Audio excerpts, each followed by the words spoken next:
The Voyage of Maeldune. Alfred. Lord Tennyson. I was the chief of the race. He had stricken my father dead, but I gathered my fellows together. I swore I would strike off his head. Each of them looked like a king, and was noble in birth as in worth, and each of them boasted he sprang from the oldest race upon earth. Each was as brave in the light as the bravest hero of song, and each of them liefer had died than have done one another a wrong. He lived on an isle in the ocean. We sailed on a Friday morn. He that had slain my father the day before I was born. 2. And we came to the isle in the ocean, and there on the shore was he. But a sudden blast blew us out and away through a boundless sea. 3. And we came to the silent isle that we never had touched at before, where a silent ocean always broke on a silent shore, and the brooks glittered on in the light without sound, and the long waterfall poured in a thunderless plunge to the base of the mountain walls, and the poplar and cypress unshaken by storm flourished up beyond sight, and the pine shot aloft from the crag to an unbelievable height, and high in the heaven above it there flickered a songless lark, and the cock called crow, and the bull called low, and the dog called bark. And round it we went, and through it, but never a murmur, a breath. It was all of it fair as life, it was all of it quiet as death, and we hated the beautiful isle, for whenever we strove to speak our voices were thinner and fainter than any flittermouse shriek. And the men that were mighty of tongue and could raise such a battle cry that 100 who heard it would rush on 1,000 lances, and die o they to be dumbed by the charm. So flustered with anger were they almost fell on each other. But after we sailed away. 4. And we carned to the Isle of Shouting. We landed. A score of wild birds cried from the topmost summit with human voices and words. Once in an hour they cried, and whenever their voices pealed the steer fell down at the plow and the harvest died from the field, and the men dropped dead in the valleys, and half of the cattle went lame, and the roof sank in on the hearth, and the dwelling broke into flame. And the shouting of these wild birds ran into the hearts of my crew, till they shouted along with the shouting and seized one another and slew. But I drew them the one from the other. I saw that we could not stay, and we left the dead to the birds, and we sailed with our wounded away. And we came to the Isle of Flowers. Their breath met us out on the seas, for the spring and the middle summer sat each on the lap of the breeze. And the red passion flower to the cliffs and the dark blue clematis clung, and starred with the myriad blossom the long convolvulus hung. And the topmost spire of the mountain was lilies in lieu of snow, and the lilies like glaciers winded down, running out below through the fire of the tulip and poppy, the blaze of gorse, and the blush of millions of roses that sprang without leaf or a thorn from the bush. And the whole isle side flashing down from the peak without ever a tree swept like a torrent of gems from the sky to the blue of the sea. And we rolled upon capes of crocus and vaunted our kith and our kin, and we wallowed in beds of lilies, and chanted the triumph of Finn, till each like a golden image was pollened from head to feet, and each was as dry as a cricket, with thirst in the middle day heat. Blossom and blossom, and promise of blossom, but never fruit. And we hated the flowering isle, as we hated the isle that was mute, and we tore up the flowers by the million, and flung them in bight and bay, and we left but a naked rock, and in anger we sailed away. 6.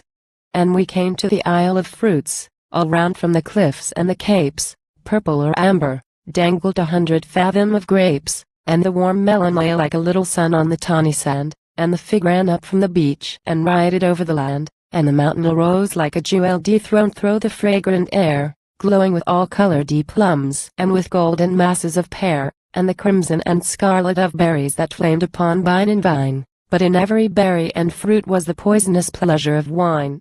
And the peak of the mountain was apples, the hugest that ever were seen, and they pressed, as they grew, on each other, with hardly a leaflet between, and all of them redder than rosiest health or than utterest shame, and setting, when even descended, the very sunset aflame.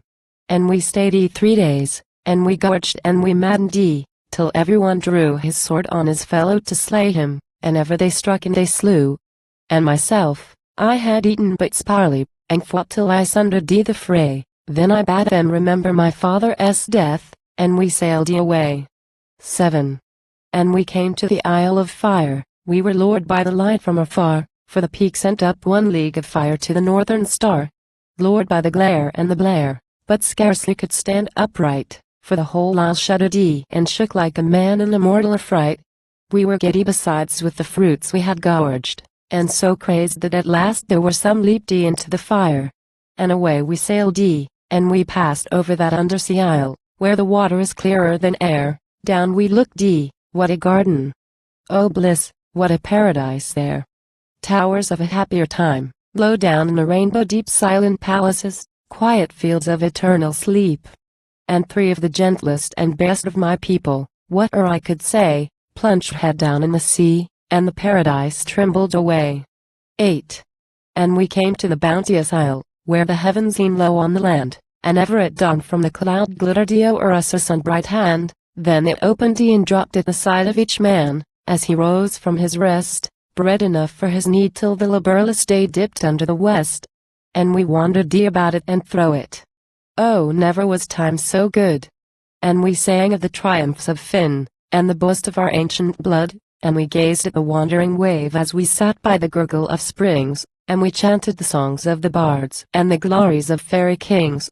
But at length we began to be weary, to sigh, and to stretch and yawn, till we hated the bounteous isle and the sun-bright hand of the dawn, for there was not an enemy near, but the whole green isle was our own, and we took to playing at ball, and we took to throwing the stone, and we took to playing at battle, but that was a perilous play, for the passion of battle was in us. We slew and we sailed away. 9. And we passed to the Isle of Witches, and heard their musical cry come to us. Oh come, come in the stormy red of a sky dashing the fires and the shadows of dawn on the beautiful shapes, for a wild witch naked as heaven stood on each of the loftiest capes, and 100 ranged on the rock like white sea-birds in a row, and 100 gamboled and pranced on the wrecks in the sand below, and 100 splashed from the ledges, and bosomed the burst of the spray, but I knew we should fall on each other, and hastily sailed away. And we came in an evil time to the Isle of the Double Towers. One was of smooth-cut stone, one carved all over with flowers, but an earthquake always moved in the hollows under the dells, and they shocked on each other and butted each other with clashing of bells, and the daws flew out of the towers and jangled and wrangled in vain, and the clash and boom of the bells rang into the heart and the brain, till the passion of battle was on us, and all took sides with the towers. There were some for the clean-cut stone, there were more for the careen flowers, and the wrathful thunder of God pealed over us all the day, for the one half slew the other, and after we sailed away. 11. And we came to the Isle of a Saint who had sailed with Saint Brendan of yore. He had lived ever since on the isle, and his winters were 15 score, and his voice was low as from other worlds, and his eyes were sweet, and his white hair sank to his heels, and his white beard fell to his feet, and he spake to me, O Maeldune, let be this purpose of thine.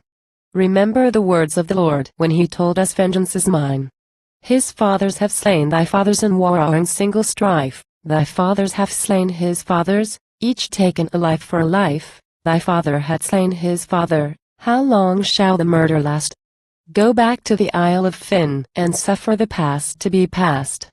And we kissed the fringe of his beard, and we prayed as we heard him pray, and the holy man he assoiled us, and sadly we sailed away. 12. And we came to the isle we were blown from, and there on the shore was he, the man that had slain my father. I saw him and let him be. Oh, weary was I of the travel, the trouble, the strife and the sin, when I landed again, with a tithe of my men, on the Isle of Finn.